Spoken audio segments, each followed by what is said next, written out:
So are we actually going to do this? Yeah, we are. Let's go. Well, hello and Happy New Year. I am excited to be starting up the podcast again and coming back to you intentionally on the Lunar New Year. And happy 2026. It has been a while since a new episode came out, and that is actually intentional. And we at first it wasn't intentional, but it became intentional when we were in the busy season of holidays, family, business shifts, life, all of those things. And I want to start out this episode with just normalizing the seasons of intensity and seasons of integration. This wasn't just like a disappearance. It was a deliberate season for myself and a choice really that had to be made. Because when we are leaders, when we have lots of things that we do, when we are, putting a lot of ourselves out there and working and doing, yeah, a lot, let's just put it that way. There comes a point in leadership where when you're leading your business yourself, you need to remember that there is always a choice to push or a choice to pause, a choice to step back, a choice to reassess. And they're all valid actions and valid options when things get chaotic or when they get full or when they get busy. And if I could start out with challenging you on this episode to put this question in your pocket and pull it out whenever you need it, is if I push right now, what will it actually produce? If I push right now in this season that I'm in and overextend, force myself to do things when I'm burnt out or exhausted or there's a lot on my plate, I push more hours in or I show up over energetically. I need to know, is this productive and strategic? Or is it just me getting things checked off the list because I feel like I have to? And it's really deciding intentionally how we're going to get things done and also what is going to move the needle. The truth about this podcast is I love it. It is a passion of mine to be able to share things, my thoughts with you, and I have plans for it for sure for this year. But that doesn't mean it is necessarily my number one income generating activity. And because it is not the thing that if I put down, my cash flow will stop. It is one of the first things that I had to consider. Like if I'm limited on time, if I'm limited on energy, if I'm limited on capacity, then I need to be intentional with what I choose. And so I, again, every business owner that I work with always has something like this that is on their plate. It is a good thing. It is a beneficial thing. It is a thing that can scale and grow with them and for their business. But when it comes to this point of choice of push versus pause, there are times when it's time to push and push through, and there's other times where it's okay to pause. If this had been something on my list, and again, there were other things on my schedule and list that I would not pause because I do know how impactful they are for profitability in my business. And I do know that the conversion I get from doing those activities is extremely high. So even though they can be energetically draining or time consuming or extra things on the calendar, I will prioritize them above all others because that continues to keep our family fed and our family feeling great and having the lifestyle that we want. So it's really important to make that distinction and give yourself permission. And here's where it got a little bit messy for me. Again, I had no problem with that permission back in November, at the end of November, because everybody else is going to be busy. I could justify in my head and say, like, oh, well, everybody else is going to be getting ready for the holidays. So maybe they're not going to be listening to podcasts as much. So my listenership will go down anyways. And it's totally normal for other podcast hosts are doing this. And so I had a lot of justification too in my own head to make me feel a little bit better, which is okay to do as well. However, then came January and I just didn't get back into the groove. And again, more shifts happen and more busyness and more opportunities from that were unexpected and directions that came in. And January 1st came in like a freight train and didn't feel any different than it did in December. If you are like me, where you feel like it just never works out for you for January 1st to be this magical reset, where it's like new year, new you, immediate clarity, hyperdrive mode, all in and goals and start at them right now and all this stuff. That never works for me. And it doesn't work for a lot of my clients, if I'm being honest. I hear this nonstop in January. I feel so behind, or I don't know what's wrong with me. I can't get myself together.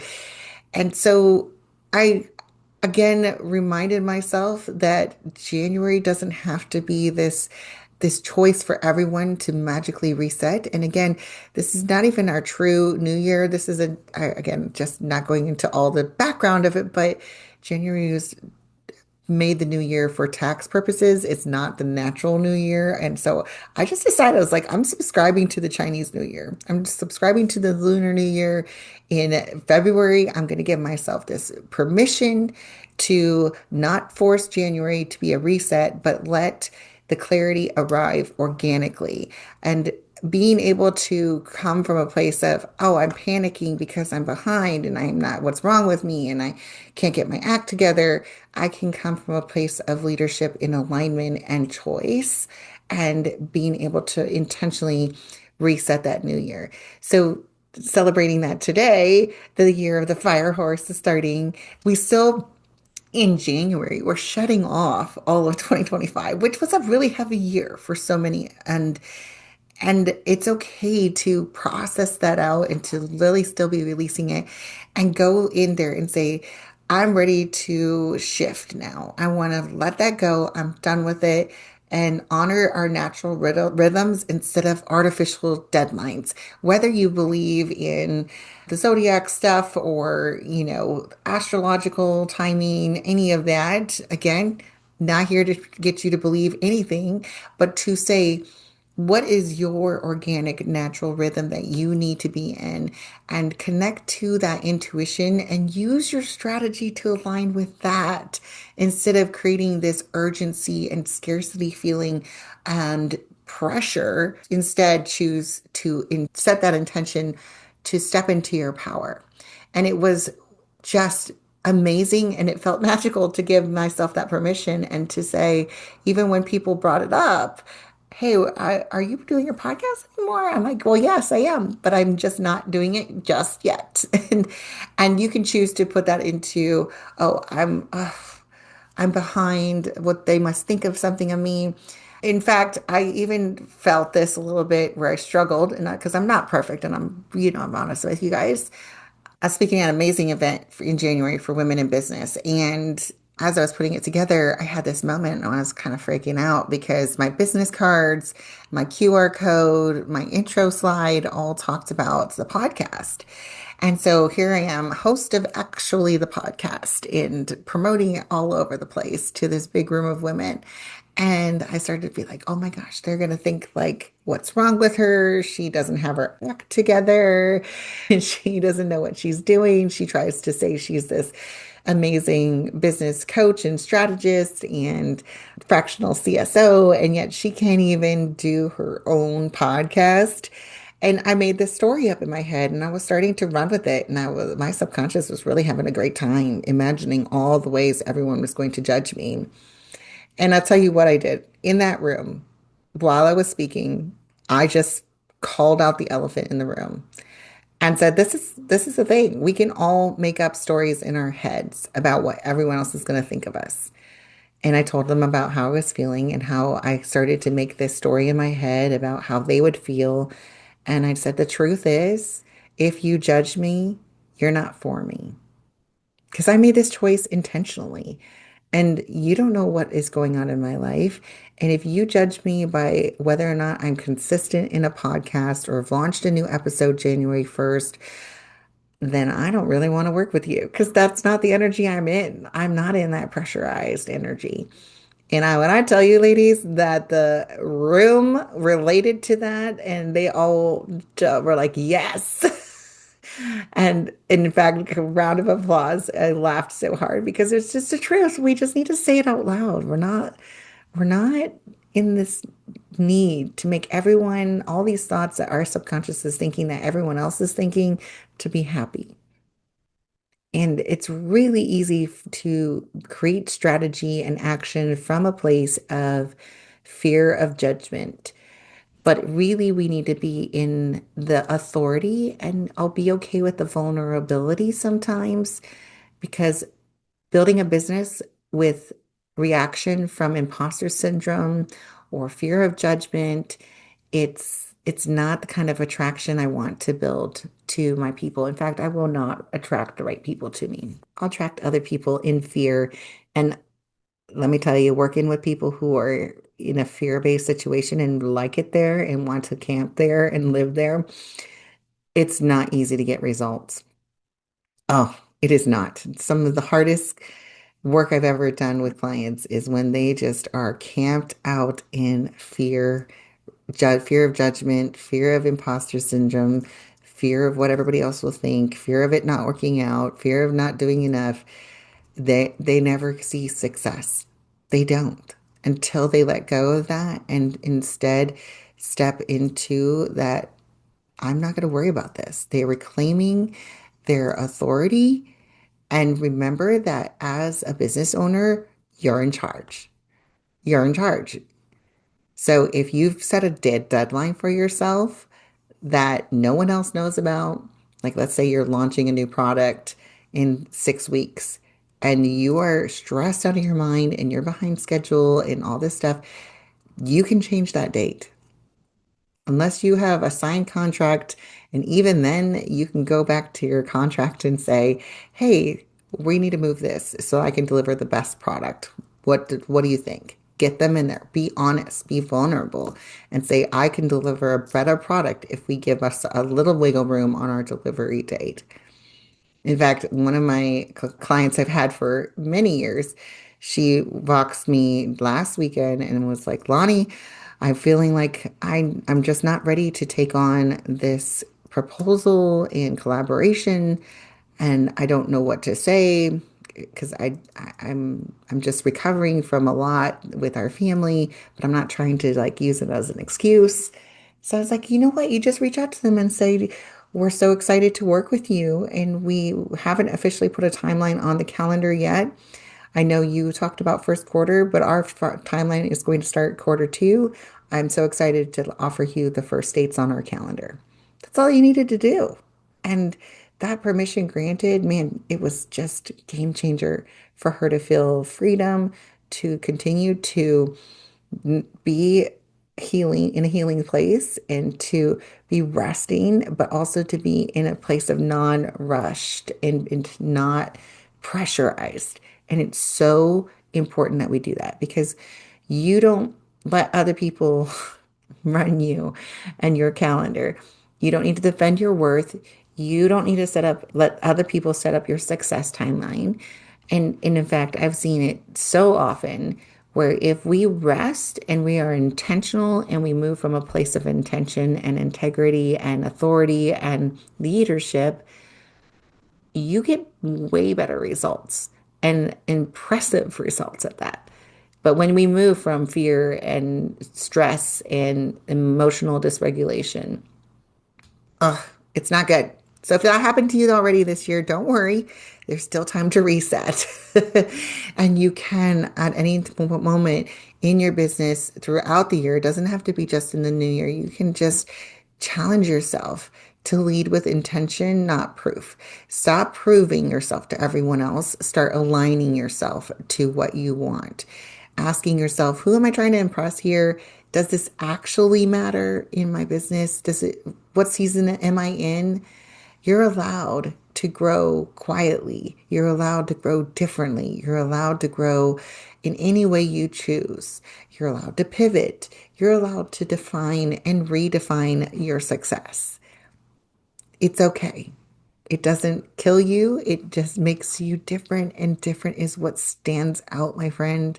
And it is really important that you keep doing that. So here's to 2026. Happy New Year, the year of the horse, the fire horse, that is. I'm ready to go. I'm ready to run. I'm ready to have fun. I don't even know what this year is going to look like. It's super interesting to start this year. And I'm just like, I'm having fun and being playful. And I'm going to talk about that a little bit more in the upcoming episodes. But I really want to just thank you for waiting for me, for coming back. And also, I hope this challenges you to just give yourself permission. What is different? What can I do to show up differently? What do I need to give myself permission for? What have I been doing in a pressurized commitment way and feeling guilty or fearful of judgment or whatever it might be? Maybe it's time to just let it go or set it down, press pause, and come back to it when you're realigned with clarity and with energy and with abundance instead of coming from scarcity and lack. Because that is the kind of tone I want for my year this year. And if that's something you want to, I 100% know it'll be a game changer and the results will be far more superior in all areas. You'll start to see profits in not just your income, but in your time, your energy, and fulfillment, which you know I am so big on with but finding ways to build a more profitable business and life in more than just the money coming in. But we still want the money coming in. So, all right, my friends, I'm glad to be back. I am not promising anything except for when I am feeling passionate and excited and I meet people who have stories to tell, I'm going to bring them to you. And I'm going to show up with abundant energy, excitement, truth bombs, hopefully, and also just good energy to pass on to you to say, like, you can do this. If I can, you can. Let's actually do this and make this year our best one yet. I'm so excited to be on this journey with you. As always, if you need support in your business, if you're ready to take action and you need more support with the action you're taking, whether it's to clarify it, create it, expand it, all the things, feel free to reach out to me anytime. You can book a call with me, lonniejackson.com/let's talk, and or reach out to me on Facebook or Instagram. Send me a DM. I love it there too. Again, Happy New Year, and we'll talk to you soon. Thanks for actually joining us today. I hope it inspired you to actually take the action to step into the empowered CEO that you are and getting more of the results that you want. Before you go, I have a quick favor. Leave us a review and take a screenshot of this episode and share it with your friends and on your favorite social media channels. Don't forget to tag us, the podcast, and Lonnie J. Jackson. And we'll see you next week on another episode.